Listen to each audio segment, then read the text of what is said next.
Okay, this is the third time I've done this now, so you know the drill. CeX is a second-hand game shop in the UK, and they've just made a brand new category of the rarest, most expensive games on a bunch of retro consoles. I've already talked about PS2 and Gamecube, and it's been fun, eye-opening, and yes, sometimes a little traumatic. Honestly, I didn't think it'd have this much of a physical effect on me, so please go and watch those other videos. I need to make all this damage I've done to my body worth it. But this time around, we're looking at the original Xbox, and which games are going to set you back the most. I was actually really looking forward to this one. While I was a PlayStation boy growing up, I did get an Xbox a little later down the line, and I think it's aged pretty damn well, all things considered. Multi-platform games tend to look best on it, that second-gen controller is nice and comfy, and let's be honest, it's incredibly easy to hack, meaning I could play most of the games I'm going to talk about authentically without risking homelessness. The usual rules apply. We're going to start with the least expensive, working our way up to the most butt-clenching prices. Let's do it!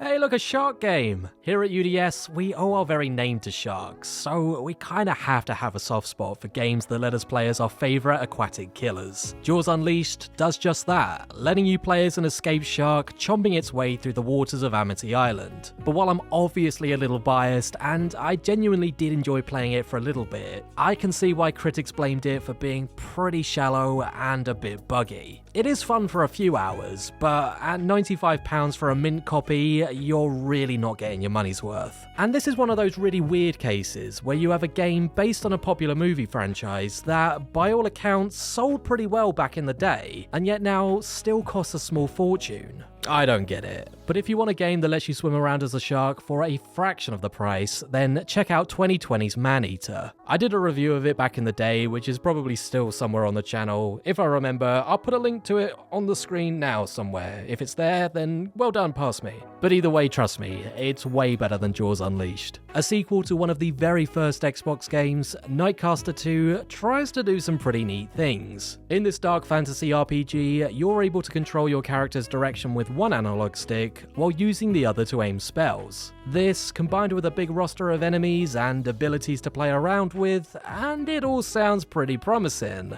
On paper. In reality, it was unbalanced, buggy, and just a bad time. Even if you're pretty good, you're still gonna die every 2 seconds, and there's this weird, dancey techno soundtrack that just doesn't fit the vibe at all.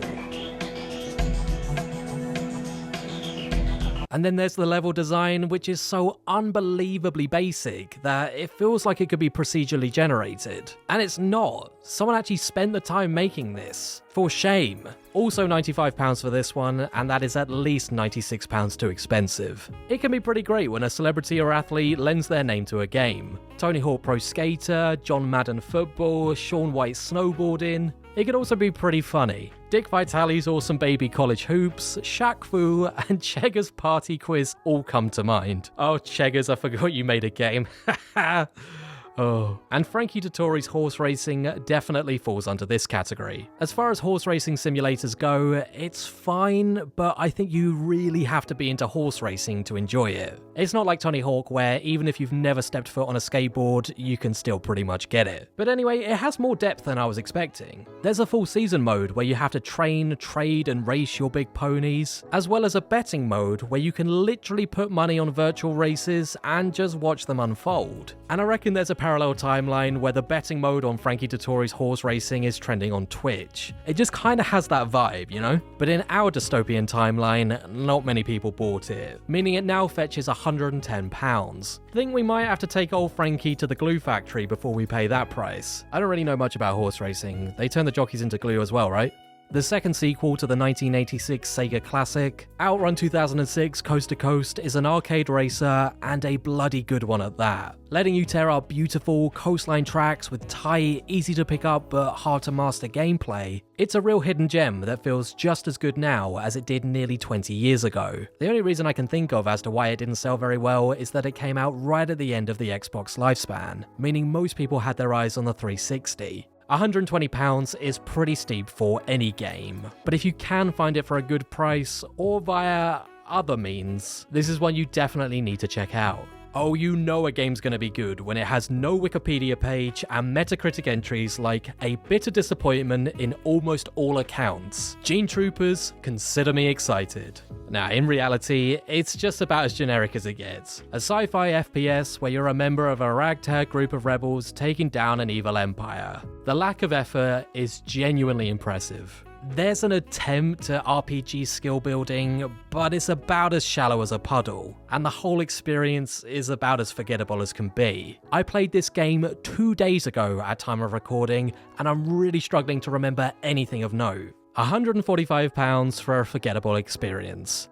Sounds like the last UDS Christmas party. So last time out, I talked about how Teenage Mutant Ninja Turtles 2 Battle Nexus was one of the most expensive GameCube games, and how it was a really soulless successor to the Turtles arcade classics.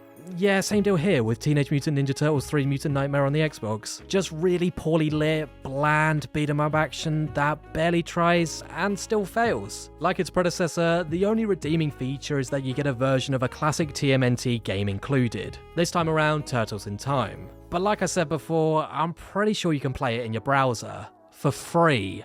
This game costs £175. Do the math. Oh, thank God, an actually good game. Castlevania Curse of Darkness continues the Gothic action series with some really weird turns that you'll either love or hate, but at least they're interesting, which is more than can be said for most of the games on this list. It's surprisingly funny, the story's pretty great, and the gameplay is what you'd come to expect from a 3D Castlevania. However, the level design is just plop. It's full of these long, boring brown stages that just can't help but make things feel a little underwhelming. It's such a shame when one aspect lets down what would otherwise be a really solid package. Like most Castlevania games, Curse of Darkness has held its value very well, now sitting at a juicy £210. And that's not even close to the most expensive Castlevania game on CEX's website. Just look at that. It makes £210 seem cheap, jeez. Okay, so Steel Battalion is a bit of an outlier on this list. While the game on its own is pretty pricey, we start to get into really silly money when you bundle it with its controller.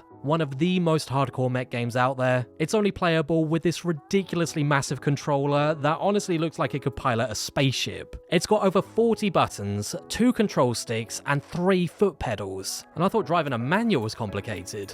Naturally, I'm not going to buy this, are you mad? But it does look genuinely impressive, and given the chance, I'd love to give it a go with all the bells and whistles. But let's be real, you're paying £320 for a controller that literally only works with one game. Even if they told me I needed a £320 controller to play Simpsons Hit and Run, my favourite game of all time, I couldn't justify it. I'd be sad, but I wouldn't do it. So we've gone through PS2, GameCube, and now Xbox, and for some reason there always seems to be a D-list arcade racer on these lists. This time around we've got Room Zoom, which, if nothing else, wins it for having the funnest name to say. Room Zoom. Room Zoom. Room Zoom. Room Zoom. Great fun. What's less fun is actually playing it. It's really generic, bland, and worst of all, doesn't come with any multiplayer, which for a racing game is shocking. That's like Pong never having a second paddle, or Wii Dare making me spank myself. It just doesn't make sense. £330. £330 to be bored. And to add insult to injury, it only costs £15 on the PS2. Don't ask me why, I don't care. I never want to think about this game ever again. Bloody hell, I remember Shaolin Showdown. Absolute peak mid-2000s after-school cartoon vibes. But I don't know if it's just me, but I never see anyone talk about this show anymore. But either way, naturally coming out in the mid-2000s, it needed a game tie-in. And what it got was a pretty mediocre beat-em-up. Sure, you get to play as all the characters from the show, and sure, the cel-shaded graphics are pretty faithful, but it's just... Its only real claim to fame is that it was the very last Xbox game released in Europe, coming as late as June 2007. This was prime Halo 3 era, so we were all way too busy finishing the fight to check it out. But for the very few sickos out there who picked up Shaolin Showdown instead of Halo, you're now sitting on as much as £550. Good grief. I've checked, and you can get a pretty good Master Chief costume for that price and finish the fight yourself. Well, I know where my money's going. 1,100 copies of FIFA 2002 World Cup, where you could slide tackle the goalkeeper and get a straight red card whenever you wanted. Good times. So that's the most expensive, rarest Xbox games in the UK according to CEX. And while there's a couple of real hidden gems on this list, I think the GameCube's offering still wins it for me. You can check out that video next if you want to see what I'm talking about. But whatever way you come down on the debate, both consoles beat the PS2 handedly, simply by not having Snow White and the 7 clever boys. If you know, you just know. And before you go, make sure to like and subscribe for plenty more on all things gaming. Check out our movie channel, UDS Films, and visit UpsideDownShark.com for everything else. Until then, my name is Tom, this has been UDS, and we'll see you next time. Bye!